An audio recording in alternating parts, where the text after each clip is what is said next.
ఈరోజు అరటికాయ వేపుడు చేస్తున్నాను. అరటికాయ వేపుడు కావాల్సిన పదార్థాలు: 2 అరటికాయలు తీసుకున్నాను నేను.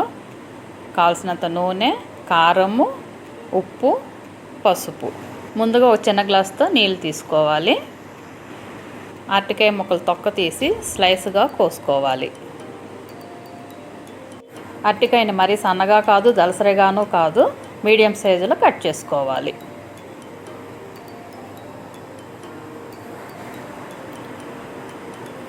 ఇప్పుడు సరిపడా ఉప్పు వేసుకోవాలి. ఉప్పు చూసుకొని వేసుకోండి.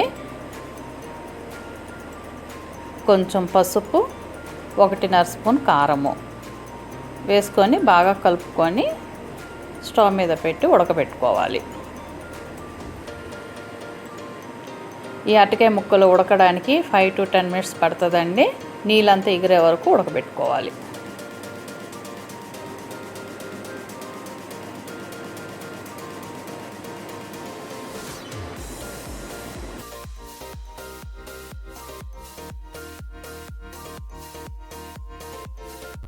ఇప్పుడు నీళ్ళంతా ఎగిరింది. స్టవ్ ఆఫ్ చేస్తున్నాను. ఈ అరటికాయ ముక్కల్ని అట్ల పెనం పెట్టుకొని వేపుకోవాలి. అట్ల పెనం వేడెక్కాక కొంచెం నూనె పోసుకోవాలి. నూనె వేడెక్కాక ఈ అరటికాయ ముక్కలు వేసుకొని 2 వైపులా వేపుకోవాలి.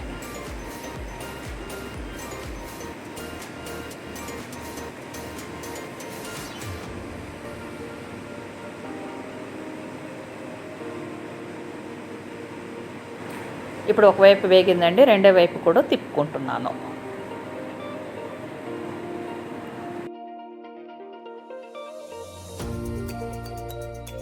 రెండో వైపు కూడా వేగిందండి. ఇప్పుడు ప్లేట్లోకి తీస్తున్నాను.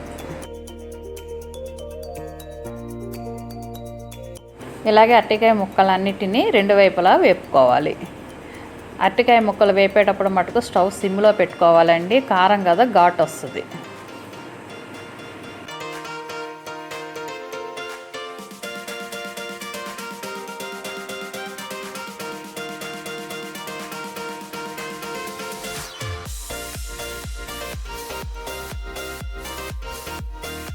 అరటికాయ వేపుడు రెడీ అయిందండి. ట్రై చేసి చూడండి.